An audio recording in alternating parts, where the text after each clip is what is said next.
I think it's time to get going.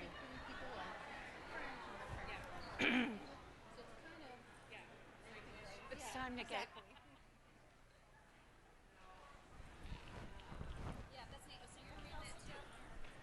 Am I live? Yeah, we'll talk. Well, welcome to our panel on fostering creative partnerships. I'm Karin Strom, and I've had a few different roles in this industry: editor, editorial director, and I'm right now consulting with different yarn companies. And I've actually had partnerships with almost all of our panel. Can you hear her? Except for Lucinda. So this is Lucinda Iglesias. I hope I got that pronunciation right. Yeah. The owner of Mont Tricot in Quebec, a yarn shop, and also a prolific designer who's worked with a number of different yarn companies. Laura Zander, co-owner of Jimmy Beans, Madeline Tosh, and Della Q. And she has serious business cred. I told you I'd use that line. I'm like, what? And then Vickie, Howell, who I've worked with quite a bit over the years, has also worn many hats as a broadcaster, author, designer, entrepreneur, and currently the founder of the subscription box Yarnier logo. Mary Lou Egan is a designer and a knitting instructor who works with a lot of shops in the Twin City area, author of 2 books, and teacher, designer, box author. lifter, you know. Bathroom cleaner. Right, you got it. Yep. So we're going to talk today about some of the ways these people have collaborated in the past and currently, and how they've pivoted during COVID, and also kind of talk about some out-of-the-box ideas of how to maybe do some collaborations outside of this industry, just ways of working together and collaborating to build all of our businesses. I know Vickie and I often use that hackneyed phrase about a rising tide floating all boats. So that's kind of where what we're gonna delve into here. So I wanted to just find out from everyone your thoughts on like ways that you go about establishing relationships for partnerships. I think for me, one of the most important things is just getting to know people. And so if it's a company like an Art Yarns or Shibui or a new company, is understanding what their brand is about. And somehow when there's a click of something that jives between what they're saying and what my beliefs are, or maybe not so much beliefs, but what my passion is in terms of with knitting and with yarn. And then when you see that there's a click or a common point, seeing maybe how you can work together. Right, I think a lot of times it's kind of organic. Mm-hmm. It's not that you think, oh, I'm going to do this exact thing. Mm-hmm. But when you have that chemistry, it just happens. Mm-hmm. Laura, do you? I don't know. Can you guys hear me? Yeah. You're like, yeah, can you quiet it down?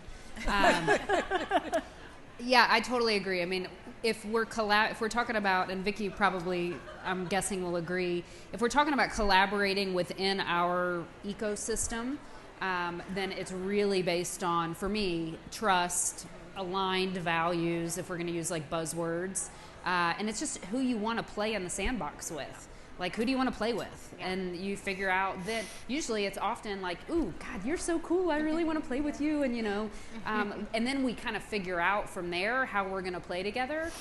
But for us, if we're going to collaborate outside of our ecosystem, then it tends to be a little more businessy. It's more formal. It's what's your reach? What's our reach? You know, how do we leverage what you are doing? Like when we used to sponsor the U.S. ski team, you know, for 4 years. And that was a very kind of strategic, can we reach new knitters? Can we create new knitters? How can we partner with somebody in a way that's a little different, and a little unique? So I think it just, it depends on why you want to play.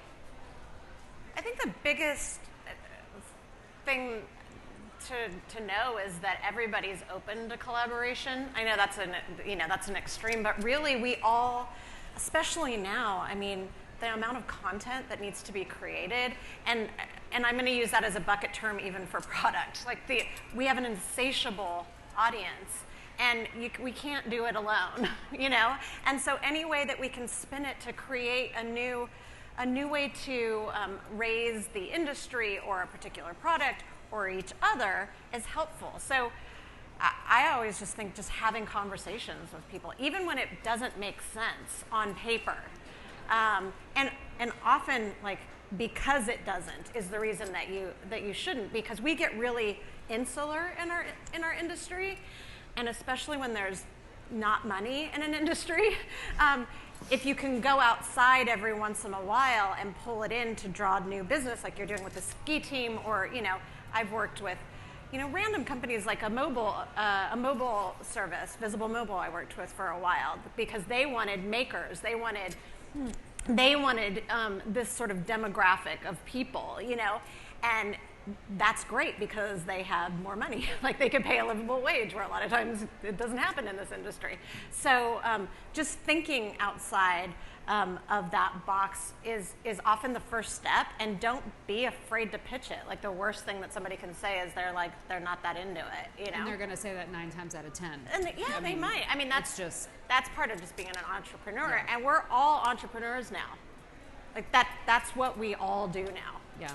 In one way or another, even if what we're creating is ourself and our image, Yeah, I would say the same thing, that it's like, who do you want to play with? Who do you like?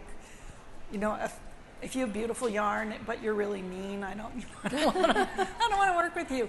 But in that sort of that reaching out, did a collaboration with a local shop that has cooking classes, and to do a partnership with, you can learn to knit a dishcloth or a pot holder, and like do it in a partnership back and forth between the two local stores. They're each, bringing more people into the area to shop, to do things. So it doesn't have to be, I mean, the ski team is cool, but it doesn't have to be the ski team. You can do a lot of collaboratives in small ways. Yeah. Especially locally. Yeah. That's the fun, interesting, like Yeah. with pets, and if you look at what our shared interests are, it's knitting, but it's reading, it's pets. It's, some people like kids. She's a mother. Can you help? Well, yeah, but I have to like him. She likes kid. Yeah. One kid. Perfect. It's true. So no judgment, right? So reading, gardening, all those things. I mean, and figuring out locally how to partner. I mean, it's fun. I mean, and it spikes creative energy, and you get to see how the gardening shop is doing things. And I mean, we come up with all kinds of in-store ideas based on how other industries, bookstores, the events that they're putting together. It breathes new life into what can become a slog, and in any industry, if you're doing the same thing day in, day out. I mean, I just did this recently. I had a belt made. I had this belt made randomly. I found a leather worker in Austin, where I live, and it turns out that this guy has this big, beautiful shop on our main touristy street, which is South Congress, and I didn't know that.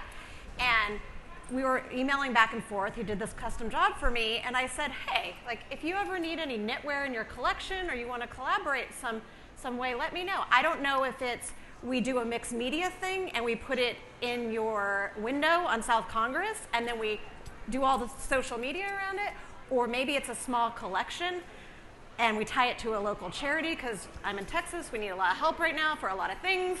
I don't know what it is, but here's my social media, here's this, and he just said, I love this idea. I'm slammed now with a new collection, but let's talk about it. And that's exciting for me, because it's my community, but it's also different. Like, it's something that's going to be fun for me. I'm not going to have to write the pattern for, you know what I'm saying? Like, all the things that I normally do, it'll just be a creative boost that will hopefully bring light in a new way. And I love that idea of bringing in the community, Yeah. like Yeah. where you live, and Yeah. looking at things in a different light. Yeah. And being patient. I would say one thing, even when we have experiences, or at least when I've had experiences like the leather guy, you plant the seed, and then it may take 2 years. It probably will take a year to 2 years, but then it's in 6 months. You set a reminder, just check in, pop in the shop. Hey, how's it going? I still haven't really worked it out in my brain yet either, but I'm still here, still interested. Like when the time is, I mean, it gets a little woo-woo, but it's like when the time is right, it'll come together. Yeah. You don't have to force it, you know. You just have to be open. We're all radios, you know? You just have to tune in. Have you ever had one that kind of went south in a really bad way? And like, how do you know when to pull the plug on something that isn't quite jiving? You know, like maybe sometimes it's before you get to that point, you just get that like vibe that it's not going to work, but sometimes you're in it pretty deep. Is there a that contract can- involved? Well, it sounds like What? a divorce. I know. Is there a contract involved in these? Like, your answer is very different, I would think, if whether or not there's a contract involved. Yeah.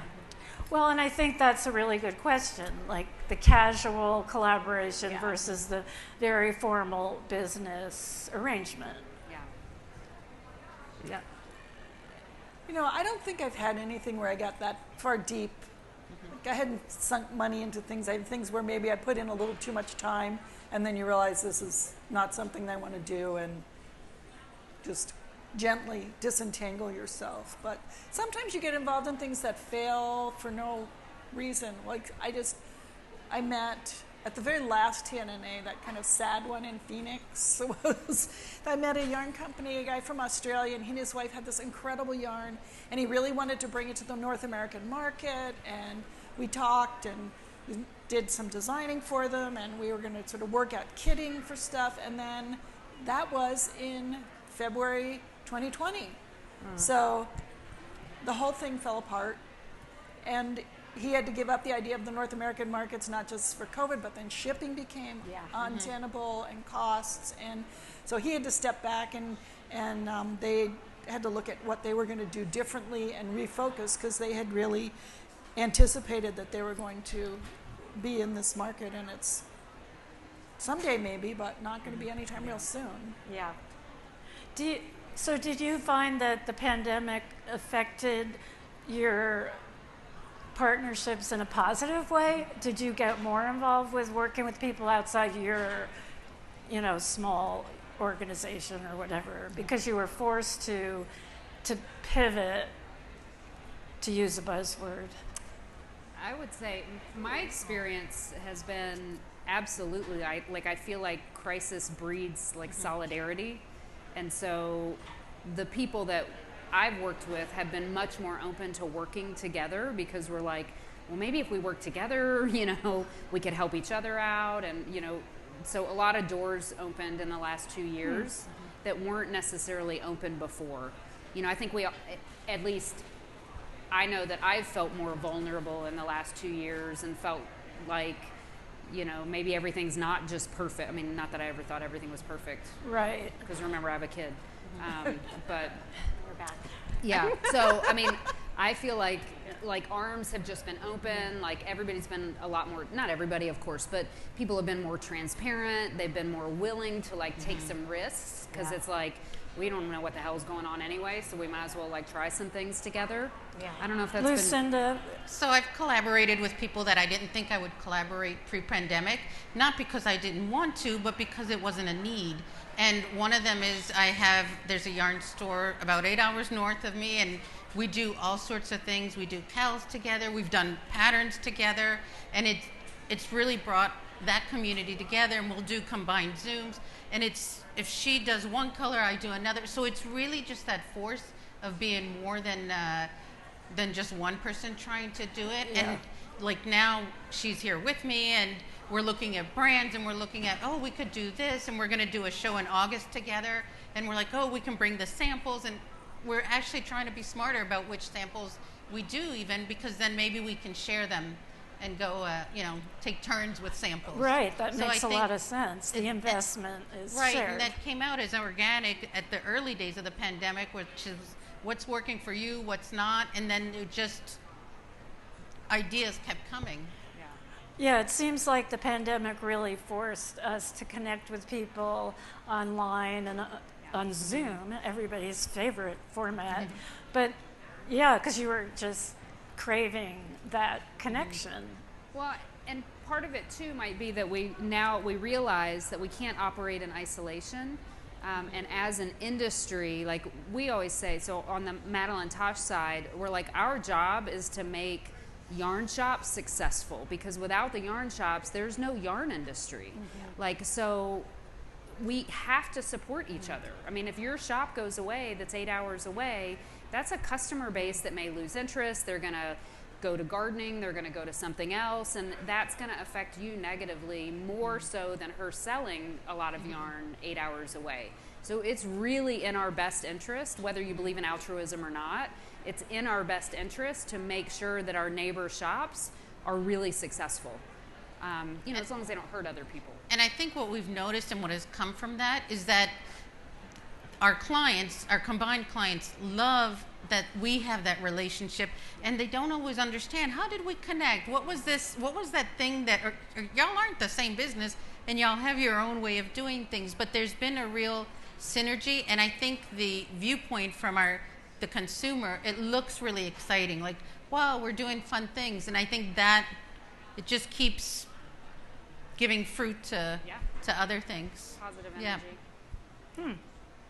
They probably think, wow, it's so romantic and magical to be a yarn shop owner. Yeah. Oh my gosh, it's so easy. Like, you just knit all day, you hang out with your friends who are yarn shop owners. It's like being self-employed. Yes, exactly. I'd love to be self-employed, because then I wouldn't have to work full-time. Exactly. Yes, exactly. Au contraire, right? Yeah. Yeah. No, you get to work part-time. Part-time Sunday, part-time Saturday, part-time early in the morning. Holidays. Yeah. I think also, well, I don't know if this was during just a pandemic thing, it still is, but I ended up taking over Yarnier, the fulfillment for Yarnier. I had planned on it. We were using a fulfillment company for the first about year and a half, and I never felt like I knew what inventory we had. I had all these ideas about repurposing product and all of those things. So I decided to take it over in maybe about March of 2020. And then we all know what happened around that same time. Well, it ended up being fortuitous, because then we didn't know that you couldn't get COVID just from opening boxes. So this fulfillment company was holding products for 30 days, quarantining them. I have a monthly business. It would have been death to it. Well, this happens to be the same time that Laura and I had partnered on, we've collaborated on specialty colors of Tosh Merino Light. And so, which is a Texas-based company, and I'm in Texas. Like, all of these parts work together. And it's because of the collaborations that, honestly, my business in that moment could stay afloat, because we could really make things work. And as a subscription box and curated box owner, I get to do, we worked with over 55 independent partners last year alone. And setting aside that it's good for everyone, I mean, you're cross-promoting, it also just feels good. It feels like we're all in this. I like to be a part of something, and a lot of times when you work alone or by yourself, and the majority of my career has been, on a screen, you lose that, like, camaraderie. And so this is a way to help each other rise, and introduce each other. And I try to go out to companies for the non-yarn products that you wouldn't really think of them like working, and try and spin it so that they introduce their audience to my stuff and I introduce to their stuff. And I think that we've just had for me during the pandemic, that made me feel even more connected to my community and beyond. So it was like collabs are also kind of good for the soul, to go back to woo-woo town. You know, so I don't know where I'm going with this, but yeah, I think that definitely there was some influence. I don't know what it would have been like if there hadn't been, but because the timing of those things all aligned for me, I think collaborations were huge. Yeah, that's interesting. Do you get ideas for collaborations looking at like Target and Missoni and Drew Barrymore and Walmart, or like? Not that one. She turned Sony down. She didn't want to work with them. They had too much crochet in there. It's amazing. Have you seen the Missoni line right now? The runway line? It's all crochet. It's amazing. But I digress. What was your question? We love seeing that crochet out there. Yeah. Yeah. Do we get ideas from? Yeah. Like we did after we worked with Vickie on the Madeline Tosh side. When we bought Madeline Tosh, so I bought Madeline Tosh a couple years ago. I bought 51%. My husband got 49%. And we're still together. But Vickie was one of the first people I talked to, and she's like, I'm in. Like, because we had an image problem that we needed to fix. And Vickie's like, I'll put my name on the line. I'm in. I will help you, like, turn this around. And I also had called Darcy from Shibui. And Darcy's like, I'm in. Like, how do we collaborate? Let's do something together so that we can use our brand to help, you know, give some more credibility to this brand that we had just bought. So we did, you know, this collaboration between Madeline Tosh and Shibui where, you know, they had some yarns, we had some yarns that we dyed, we did a design collection, and it was one of the most successful things that either one of us had done in years and years. And it was so fun and rewarding. And, you know, and that's on a relatively big scale because, you know, they've got to order a bunch of stuff from the mill and, you know, you can't just order 10s and 20s. But there's so many fun, and now we're kind of on a path. Like we're going to do a collaboration. I don't know if I'm allowed to say this, but we're doing a collaboration with Hedgehog. So I guess I can just say, do you think it matters? I mean, you did. It's out there. Okay, great. So we sent all of our Madeline Tosh scraps to Ireland, and Beata and her team wove those scraps into her yarn. So smart. So we have a Tweety. She's got a Tweety yarn that's using Madeline Tosh waste yarn. So it's, you know, that's Madeline Tosh on the label. We just did 2 colors that were based on 2 colors that we really like to dye. So we sent them our recipes for these 2 colors. They dyed it up for us. We'll be getting it here in the next month or 2. Just did one big batch, but part of us wanting to do that was, look, we are 2 competitors, you know, in the space, but together, if we work on something, I mean, it's freaking Reese's peanut butter cups, right? Like, how fun is that? Like, it's different. It's fun for both of us. We respect each other. We like each other. You know, we love her yarn. They love our yarn, blah, blah, blah, blah, blah. That's a great idea. I think reframing, in our particular industry, reframing the word competitor, we're reframing how we see companies not as competitors, even if on paper they are, because I don't think that exists in our industry, because people come to you for you, whatever it is that you have special. So own that and know that, and you may not be right for everything, but if you have the answer for like you know who is, you're also going to be known as a connector. You know, that's going to come back to you in some way.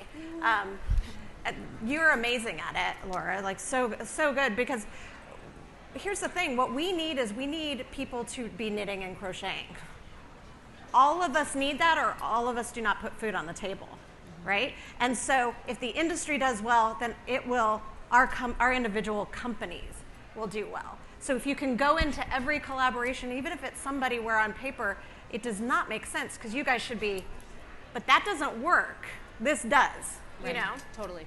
Yep. Unless the other person's a jerk, and then but that's different. But as shop owners, which, you know, I'd say the majority of the attendees at the conference are shop owners, you probably have some of the experience of doing this. You know, does everybody have like a shop hop, a yarn crawl, or something in their area where you're working with your competitors, and looking at ways to build on that? I mean, I designed a project, this was a number of years ago, where there were 2 competitor shops, and made a project that had a yarn that's exclusively carried in the metro area at this shop and exclusively carried at the metro area in that shop, and then they had a like afternoon outdoor like Great American Yarn Party or something, and it was great. So people saw what each store stocked, and they got a free pattern that used yarn from each shop that then they could buy the kit for the pattern. And it wasn't a huge amount of work, but it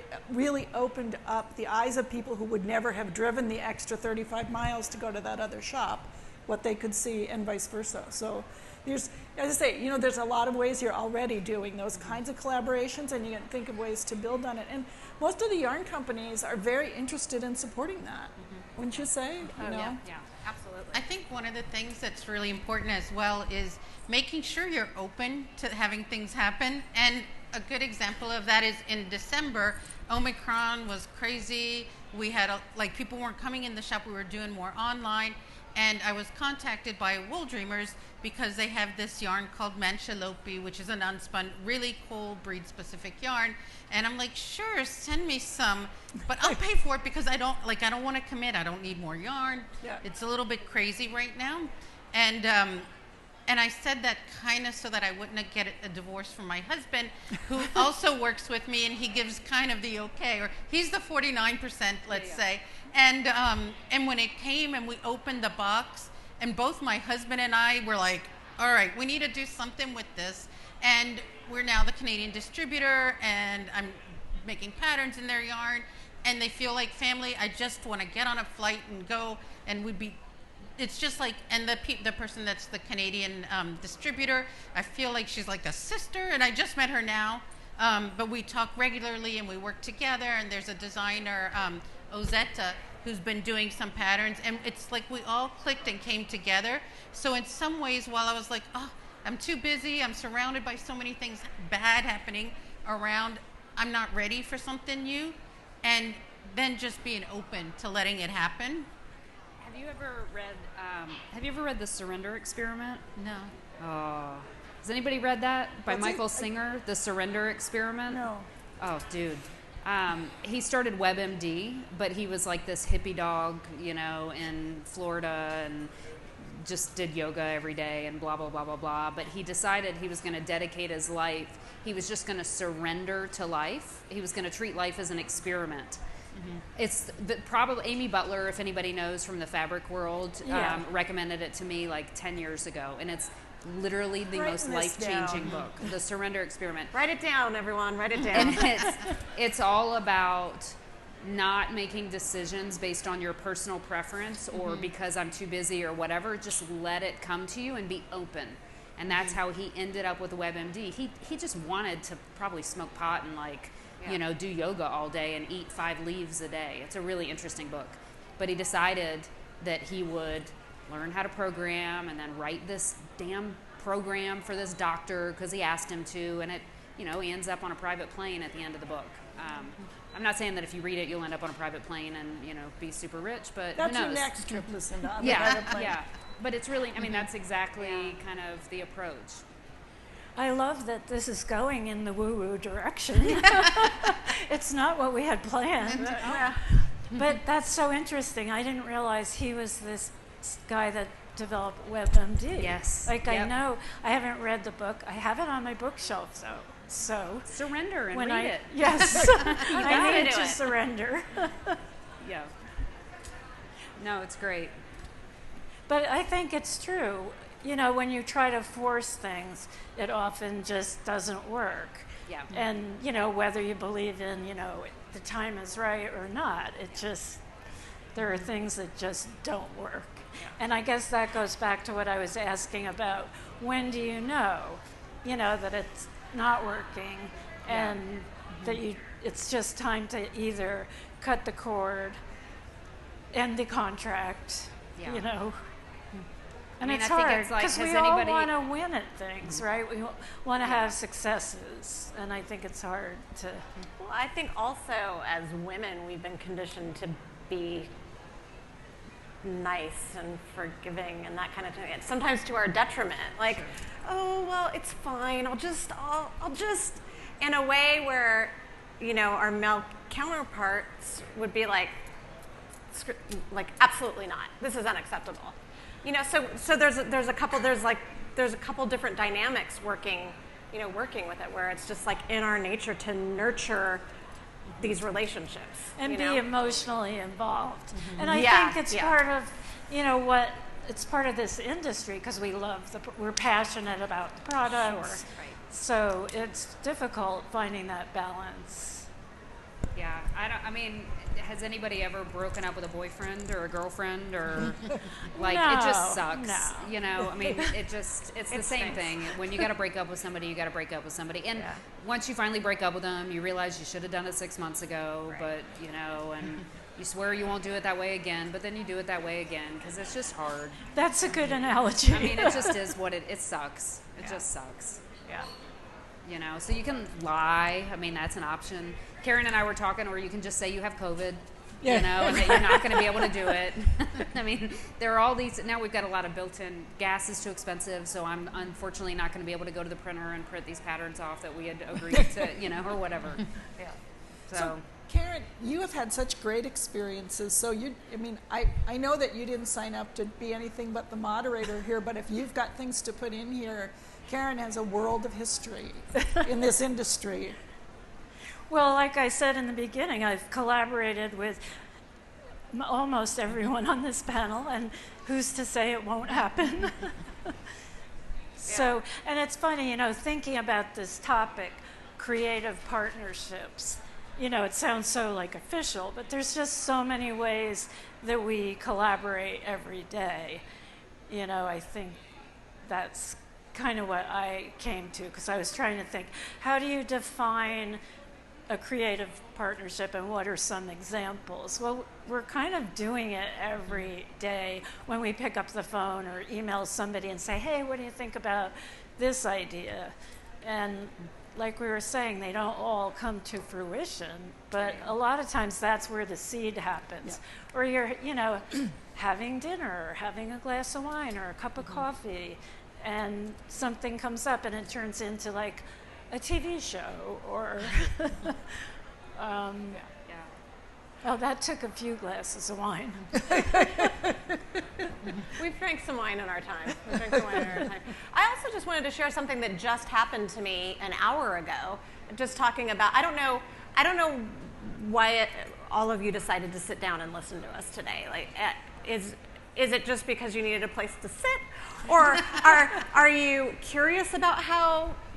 What partnerships are out there, or do you want to know how to start the conversation?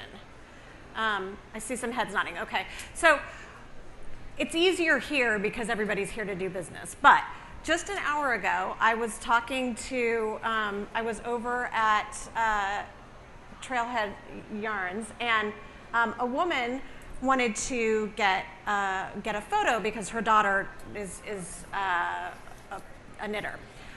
And she ended up being this huge YouTuber in the sewing world. And she said, I just thought it would be cool to get a picture because we both, are out there, and da-da-da-da. And within 5 minutes, when she heard about what I was doing with my subscription boxes and my curated boxes, and I told her that we're about to have a project, I said, I would love to do sewing, but you'd be surprised how many knitters and crocheters don't even own a sewing needle. So it's a challenge. I was like, but we are about to do a bag that needs to be aligned. And she said, I should do a video to show how to line that bag. And we can cross-promote. Within that, just walking, just a lady walking, And it was absolutely. She has 500,000, YouTube subscribers. YouTube is not where most of my audience is. But there's going to be some crossover in the sewing world. I love sewing. I made this dress, there's if you like to make something, chances are that you like to make more than one type of something. You just have to find out what that is.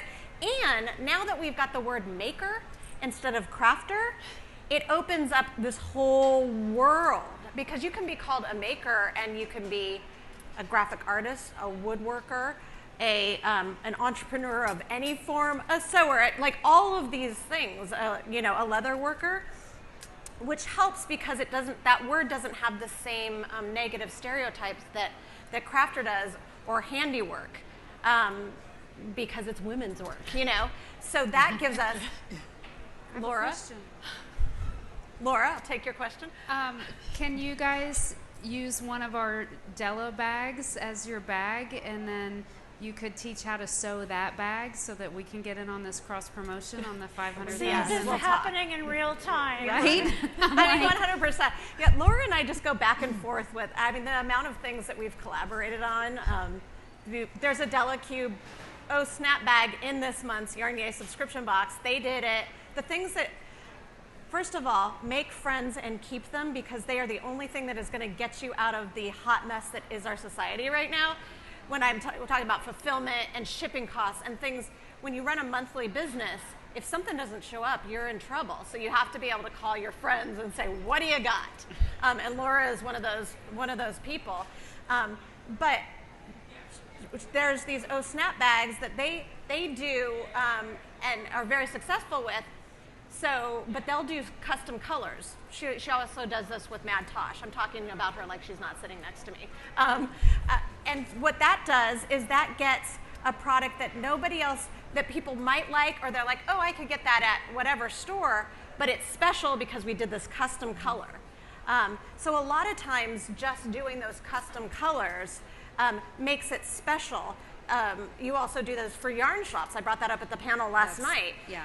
So that, because, you know, brick and mortar, it's tough. It's a tough world out there right now.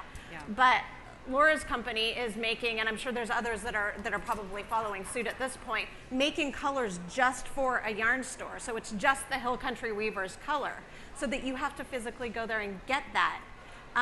Those are the kinds of collaborations that feel good and will actually help. Yeah. I mean, if you're a yarn shop, how many people are yarn shop owners? Okay. And how many of you guys have a custom color from some hand dyer, whether it's your own? Yeah, so absolutely. And do a lot of you also carry factory dyed yarns? So a Shibui, a Rowan, a Cascade. Like, it's a mental challenge, but it's kind of fun to try to figure out. I mean, I'm not going to get a custom color of Cascade 220. Because I don't need 5,000 skeins of... I got a custom color of Cascade Big Wool. Well, but most of us can't sell 5,000 skeins out of our shop, or 500 skeins of a single green. Yeah. Maybe you guys can, and if you can, let's talk so I can learn from you. But if we can't do that, then how do I figure out a way to work with a bigger company like that? And you have experience with this, I'm guessing, as well, to create something custom out of kind of what they already have. So, you know, whether it's mixing what we did for a long time was mix two brands together. So let's put, I mean, I'm just picking names because we were talking, but let's put Shibui with Cascade together and have somebody do a custom design. Maybe we go to Shibui and say, Shibui, can you do a design for us, you know, and help us pull something together that is custom that another shop may not have, and it'll, you know, make us separate or, you know, kind of unique. But that's a real challenge. But I mean, obviously, like, hand-dyed stuff is really easy. Yeah. Their small batch Lucinda, stuff is really have easy. Have you done custom colors in your... So I've done custom colors with Art Yarn, Spin Cycle, my local Julie Esselin, who's a Quebecois dyer. Yeah. That one's kind of cute because my husband now has his own color since he knits now. So we have a Madame Montricot and a Monsieur Montricot. But and like even with that, I want to do things with, let's say, a Shibui neutral and our custom colors. Yep. So there's really no other place to get that. Yep. Exactly. Yeah. In an ideal world, maybe, you know, you could partner. It'd be neat to have like pen pals, like yarn shop pen pals that were maybe 8, 12, 16 hours away. So, you know, you don't even share the same physical base, and you could share samples, and, you know, you guys could like bounce things off. And A couple of things that I did in a partnership is we have a local yarn shop group, and during the pandemic, we organized a yarn crawl that was virtual, and Koigu did up a kit for this. We did one, so there was sorry, I'm getting two things confused. We did a yarn shop crawl, and we did that virtually and collaborated. It was very successful. And then the 6 of us that organized that in the spring we collaborated on a shawl that we each did a certain section of, and Koigu did a kit with 6 gradient colors, and one had the label of each shop. So that was really neat. because we were geographically very far, and it. She's so great. She's been in this for 30 Yeah. years as well, and so she gets it, like long term. If you want to do custom stuff with Koigu, like we're doing a custom pencil box. Yeah. She's so creative too. It's And it's neat. Vickie mentioned, you talked about the maker, and at least in Minnesota, a lot of the public libraries now have maker spaces. And the main library in St. Paul, where I am, now has a regular knitting deal there because their new director of some department is a knitter.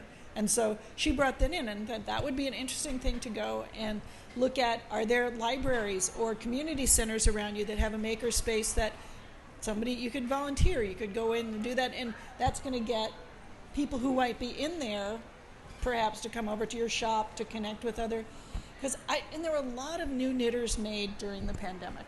I've had, now that I'm back to in-person teaching, I've had so many people come in and say, well, I taught myself on YouTube, but I really don't know what I'm doing, and I really want to. Although the best one was the woman that came in for a private knitting lesson because she wanted to learn to knit, and she took out this whole row of crochet hooks and pictures of crochet patterns, and she said, this is what I want to do. I said, so you want to learn to crochet, not knit? She said, there's a difference? I was like, okay. Oops. But, so that's just another thinking, like locally, a way that you might look at collaborating, see what's out there where people are using the maker space and the maker word. So sure. did a lot of people take up knitting during the pandemic? Oh, I think so. I mean, I knit more than I've ever knit. I had a during the- lot of people that have come in now for classes or for, I do a regular clinic project workshop, bring in your stuff and I'll help you with it. And a lot of people said I learned, I knew a little bit, but I spent a lot of time during the pandemic trying to learn how to knit. Well, there were a lot of knitters that came out of 9/11 too. Yes. Different circumstances, obviously. Like one, you have all this time, but really, what it was about was being able to do something when you feel out of control. Like have that tangible thing that you're putting out into the world that's positive. And I think the pandemic, for sure, was that. Did that. I also wanted to say another thing gift that the pandemic gave was Zoom, because now it is really common to be able to take a class via Zoom or interview somebody. And for collaboration wise, a lot of yarn stores, a lot of companies of any form, frankly, don't have the budget to fly people out to do events. But now it's kind of acceptable to do virtual events and collaborate that way. And honestly, sometimes it can even be a little bit better for a class. If you have a teacher that's come in that's got a big name, you might, if you're taking it at a conference or at an open conference, you might not be able to see what everybody's doing. But you're right next to each other when you're on a Zoom, and then you can have a separate camera for your hands. So in some ways it's better. It doesn't take the place of a physical, but it opens up your world for who you can collaborate with, taking away the financial barrier that might have been there before everybody knew how to jump on a Zoom, or whatever. Well, and it's so inclusive. People who don't like to fly, or they're ill and they can't fly, or it's just pretty much. Or don't like other people. I mean, that's fair. Right. Yeah, no. No. As long as you have a laptop and you can figure out how to get the Zoom app, Yeah. you're Karin, good. Another thing that I think has come about with some collaborations, it's not always about what you can get out of it. It's a lot about, can you share an idea that maybe could help other people? When 100%. 2020 and the COVID started hitting and the shops were closing, I had an idea for quarantines. And I sold, I don't know how many. It was a mystery box that we'd put together just based on everybody needing a little good yarn therapy. And I shared it in a group. And a good mail day. Exactly. And so I shared it in my group, and I didn't think much of it. And then many people started doing it. And later I got a lot of heartfelt thank yous. That's what saved me, being able to be dynamic. And everybody did it. I was just doing what was good for my shop and sharing that in the hopes that it would help someone else. And I know, like, I even got a thank you card from one of the shop owners' mom, and it was so sweet that I was like, oh my God, I can't believe That's lovely. that's one little idea went far. So by sharing it, it's collectively Yeah. better. So one other kind of partnership idea, just throwing it out there, and it's maybe perhaps a little unorthodox, is, and one that I experienced about 8 years ago, was trading skills with someone. So I had a friend who was a yarn shop owner. She lived 4 hours away from us, 5 hours away. And she was an interior design genius and a merchandising genius, right? So I'd go in her shop, and I'd always walk out having bought all this stuff that I had at my place, but it looked better in hers, you know? So just fantastic. Shit with numbers. Like, just, couldn't balance checkbook, had way too much inventory, and I happened to be a nerd and really, I really enjoy looking at the spreadsheets and all that stuff. So, we were talking, and, we'd spend all this time together, and I'm like, just let me look at your books. Let me just help you, right? And so we traded. So I spent a bunch of time with her inventory, and I spent a bunch of time with all of her books and all this stuff, and she refaced my store, and we traded. So she made my store, because I am so terrible at making things look pretty, like I just bow down. So she came in, she spent hours, I gave her a budget, she came in and made everything look really pretty, and then I was able to make her profitable. And I know that that's a little, you really have to have a high level of trust there, but I suspect there are distributors that you work with, manufacturers that you work with, other shops that may be in different areas that you work with, where one of you guys is really good at knitting and the other one's really good at crochet, and maybe you can kind of swap experience that way. And some of you are probably former engineers and former lawyers and former bookkeeper nerds like I am, and might be really good at that part, where you've got a counterpart that's more artistic, and you could help each other that way. So yeah, I think as humans, we are each other's internet. That's the whole reason. You collect all of these people and these experiences, and it's you're missing out if you don't tap into that when you need. It could be a recommendation for a doctor, or it can be, how much does my company need to make so that I make this much money? Which is a question that I asked Laura, because I'm also shit with numbers. Right. So just be open. Do we take questions from the audience? Yeah, I was going to say, I think that's a really good note to stop on, and I'm sure there are questions. There's a mic back there on the stand, so does anybody have questions? Do you want to mic it, or do you want to just scream? Okay.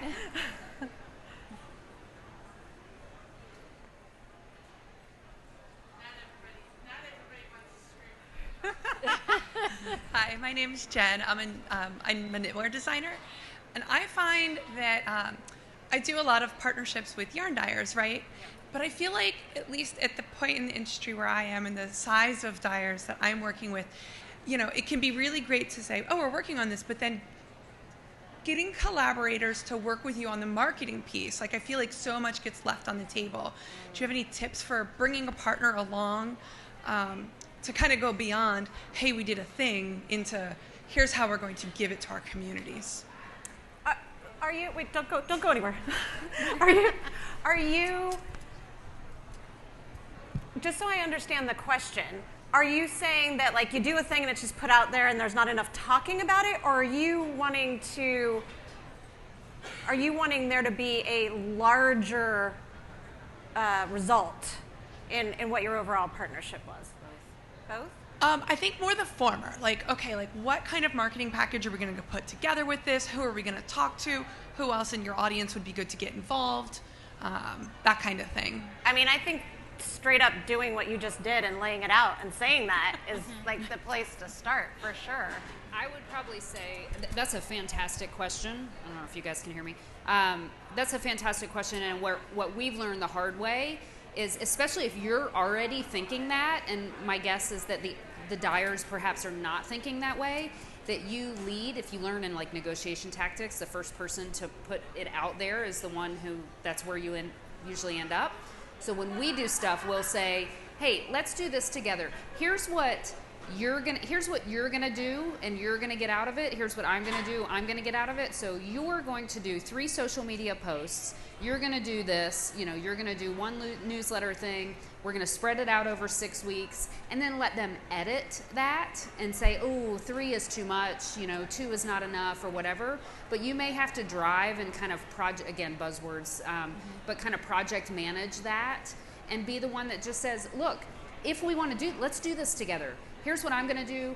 Here's what you can do. This is how I'm going to win. This is how you're going to win. Does this sound good to you? Like, do you have the bandwidth to kind of put this together? And we found that then you've got something to point back to, and it goes back to having those, like, not having to break up with somebody, or it becomes really obvious that you agreed to do 5 posts or whatever, like 5 mentions, and you only did 1, and I've mentioned it 3 times, and then you just let it go, and you're not going to work together again. I mean, it just, it's a small world, so it's not like you're going to show up at their house and scream at them. I also think that if you consider from their point of view, did you do your design in a base that they carry all the time, or do you need to make sure you give them enough time to say, it's in 6 weeks, I'll start showing what I'm doing. Do you have enough of the base? And that way they can be prepared, so they'll see that they're getting value out of what you're doing, and not just from having a design in their yarn, but that you understand the constraints of their business. I think those are really good points, because some of this that we're talking about is really conceptual, like great ideas. Wouldn't it be cool to work with this one? Yeah. But to do really have really specifics of, you're doing, like Laura said, you're doing this, and to have bullet points of specific tasks. Is anybody working on a collaboration right now that might be helpful to the group? I would love to hear it. I wonder, the mic probably is passable. Lady in the great vest, will you grab it? There you go. Yeah, pass it down. The Missoni vest. I know, it's gorgeous. It's your own. It's amazing. We were eyeing it before. That was a compliment. That was so I can probably answer some of these questions. I'm actually a graduate of the Strategic Alliance Professional Association. Oh, great. And I have a certification. Perfect. But I got into the yarn business because of a strategic alliance. But when I was putting these together, I would manage millions of dollars, and people think that companies like the Campbell Soup Company, because I'm the one who created the green bean casserole, people think that those strategic alliances just happen. But what I have found that really worked was that you create an overview of what it is that your goal is, and then you reach out to the people who can help leverage that goal for you and how you can leverage theirs. But it's really important that you put all of those things down in writing and everybody signs off on it, so that you have a calendar of what it is that so-and-so is going to do. And they're held to that. So let's just suppose you're going to do, let's say you have $5,000 that you want to invest in this campaign. So what you really want is $30,000. So what you need to do is go out and find 5 more people, or 4 more people, or 3 more people who are willing to support that campaign. But it doesn't have to be dollars. It can be value. It's called value added. And I'm guessing that's what you're all talking about, is a value added promotion. And like right now, if you look out there, there's Sutter Home has Build a Better Burger. I created that too. But that's all leveraging partnerships. And so what you have to do is decide what it is that you want to do, identify the companies that you think would work best with you, create an overview, send it to them, and have them come back and tell you whether or not, how much money they have or what they have to do. Like if you leverage a company like Kraft or in Chicago, let's say, and they're going to do ads, well, you know that the value of them is $1 million, and Campbell's is going to do in-store displays, and they're worth $2 million. So you take those two companies and you put them together, and then you run out and find Corning and have them give you white dishes. So now you have a $4 million promotion that you only paid $1 million for. And so that's like how it was always done. And I know that this is a group that's talking about that, but you have to have a contract, and you have to outline it, and you have to have a calendar, and you all have to sign it. Great. Thank Thanks you. for sharing. Good points.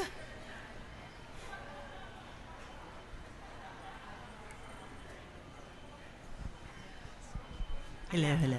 I was like, I need to know that lady. I saw you yesterday, and I You was know like, me. You were at my store in Yeah, every 2005 Oh. with Lisa Loeb, oh, Amano Yarn Center. oh yeah. Yeah, we closed in 2009. I have another store. I love all of it. Right. Thank you. Everything that you're doing, I love it. My alpacas. Anyway, I have a collaboration with a dyer, Nicole Frost, and during all the Black Lives Matter protests, I was really angsting. I'm in a predominantly African American community where my store is in Inglewood, California, and I was like, what can I do? I don't have money. Everybody's donating money. So what her and I decided to do was a mentorship program. And we did, we mentored 6 women of color for 6 months in learning the indie dye business. Because we found out that individual scholarships for one workshop wasn't enough. That we really needed to, see it through. So we called upon people in the industry to come and lecture, and we had Zoom meetings. And so Adela from Lola Bean and Crochet Luna, Claudia, and all those people, we had monthly meetings. And so they were able to get perspective not only on the technical part of dyeing itself, but how to do your books, Business. how to get business cards, how to do your social media, all of that. Whether or not they all listened, I don't know. But That's not your job. yeah, we offered it, and it was very successful. I think, like what she was saying, the contract is very important. Yeah.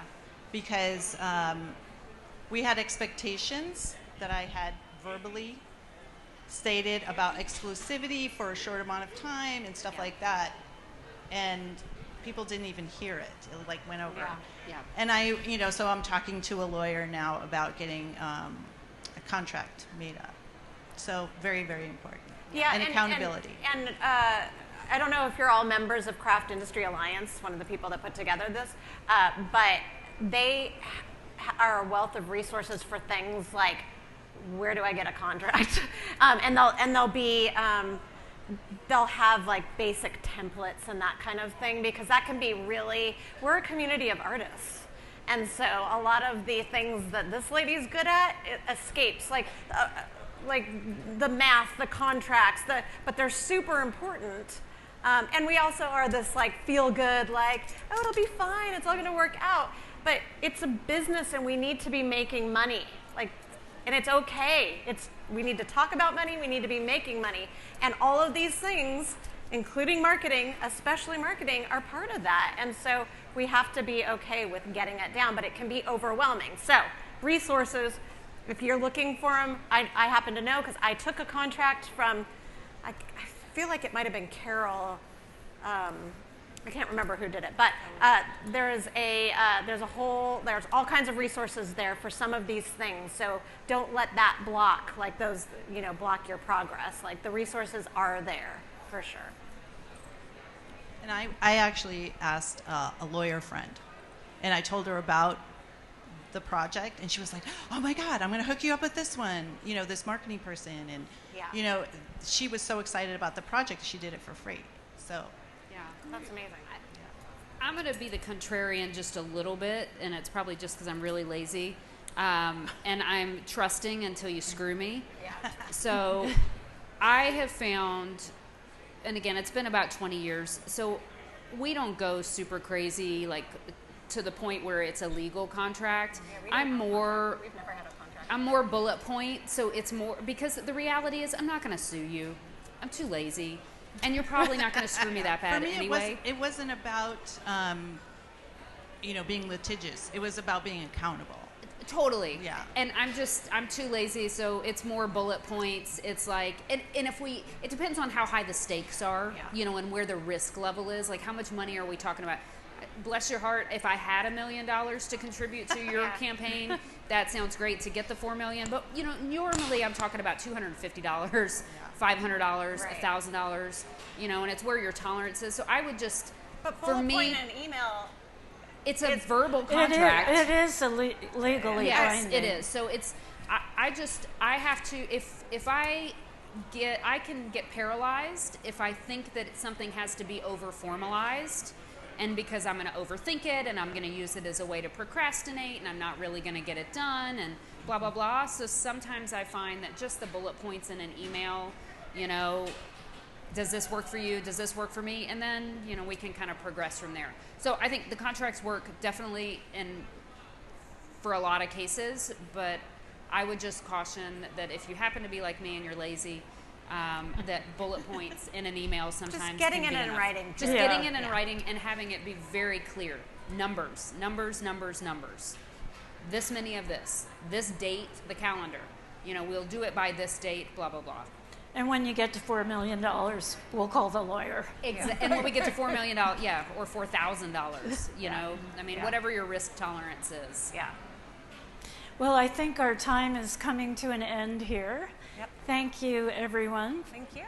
for your participation. Thanks for coming. Thank you for coming, Thanks everyone. to our Even audience. if you were just resting your feet, thanks for Yeah, coming.